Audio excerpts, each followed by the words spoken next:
Hai semuanya, kali ini saya akan mempresentasikan materi fisika mengenai penerapan arus bolak-balik dalam kehidupan sehari-hari.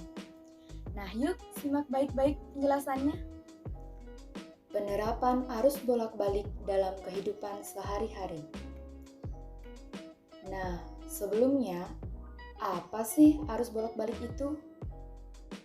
Nah, jadi pengertian dari arus bolak-balik atau alternating current yaitu AC merupakan arus dan tegangan listrik yang besarnya berubah terhadap waktu dan mengalir dalam dua arah yang tidak memiliki sisi negatif. Listrik arus AC akan membentuk gelombang yang biasa dinamakan dengan gelombang sinusoida. Arah arus listrik AC tidak bergerak dari kutub positif ke negatif, tetapi arusnya bolak-balik. Sumber arus bolak-balik prinsip kerjanya yaitu terjadi perputaran kumparan dengan kecepatan sudut tertentu yang berada dalam medan magnetik. Adapun arus bolak-balik atau AC biasanya didapatkan dari generator, yang dimana isi dari generator adalah kumparan magnet yang besar. Generator ini dapat dioperasikan melalui beberapa cara agar menghasilkan arus listrik. Media penggeraknya seperti menggunakan aliran air waduk yang besar, air terjun, dan sebagainya, seperti PLTA yaitu pembangkit listrik tenaga air, PLTU yaitu pembangkit listrik tenaga uap, dan lain sebagainya. Lalu, bagaimana sih proses penggunaan sumber arus listrik dalam kehidupan sehari-hari? Di Indonesia, arus AC ini dikelola dan berada di bawah penguasaan PLN, yaitu Pusat Listrik Negara. Secara umum, arus AC mempunyai tegangan efektif sebesar 220 volt dan dengan frekuensi 50 Hz yang sampai ke rumah-rumah.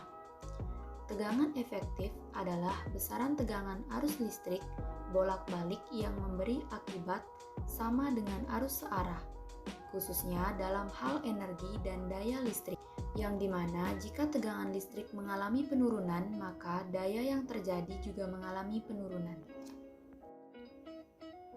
Selanjutnya yaitu alur perjalanan listrik. Nah, alur distribusi listrik yang mengalir dari pembangkit hingga sampai ke rumah kita melalui proses yang cukup panjang, yaitu dari pembangkit, transmisi, ke distribusi, hingga ke rumah konsumen industri dan rumah tangga. Nah, pembangkit listrik kapasitas besar biasanya menghasilkan daya listrik dengan tegangan 6-24 kV. Kemudian dinaikkan tegangannya di gardu induk oleh trafo step dan up. Dari gardu pembangkit, listrik akan dialirkan ke jaringan transmisi dengan tegangan yang sudah dinaikkan, yang dimana alasan menaikkan tegangan adalah untuk menurunkan arus agar meminimalisir loss daya.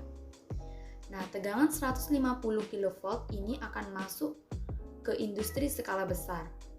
Selain langsung ke tegangan besar, tegangan ini masuk ke gardu induk untuk diturunkan menjadi 20 kV dan bisa langsung digunakan oleh industri skala menengah. Alur berikutnya adalah daya listrik dengan tegangan 20 kV yang dialirkan ke trafo distribusi step down untuk diturunkan lagi menjadi 380 volt atau 220 volt, yang dimana tegangan 220 volt ini yang masuk ke rumah kita dan dipergunakan untuk menyalakan listrik. Selanjutnya, apa saja sih contoh penerapan rangkaian arus bolak-balik atau AC dalam kehidupan sehari-hari? Dalam kehidupan sehari-hari, banyak sekali pemanfaatan listrik AC atau arus bolak-balik. Yang pertama seperti pemasangan jaringan transmisi listrik AC di jalan. Dari pembangkit listrik menuju ke pelanggan yaitu rumah tinggal, pertokoan, industri maupun instansi. Arus AC juga dapat diubah menjadi arus DC dengan memakai trafo, yang dimana arus listrik DC dikirim atau ditransmisikan melalui sistem jaringan bertegangan tinggi. Nah, sistem tegangan tinggi dipilih dan bukan sistem arus tinggi sebab berkaitan dengan luas penampang penghantar. Nah, berikut merupakan gambar trafo dan jaringan transmisi listrik AC yang bertegangan tinggi. Selanjutnya yang kedua, pengamanan jaringan listrik AC dalam rumah. Nah, pemakaian daya listrik jaringan listrik AC di rumah atau di kantor dibatasi oleh pemutusan daya yang dipasang bersamaan dengan kWh meter. Jika arus listrik melebihi ketentuan, maka dengan adanya pemutusan daya secara otomatis akan menurunkan saklar. Untuk keamanan pada alat-alat listrik rumah tangga, biasanya pada masing-masing alat dipasang sekring. Nah, pemasangan sekring pada alat listrik untuk mengantisipasi adanya arus yang tiba-tiba membesar, yang kemungkinan alat listrik dapat rusak atau terbakar. Nah, dengan adanya sekring, jika arus tiba-tiba membesar, maka sekring akan putus dan alat listrik tidak rusak. Nah, berikut merupakan gambar sekring tipe kawat dan sekring tipe peluru.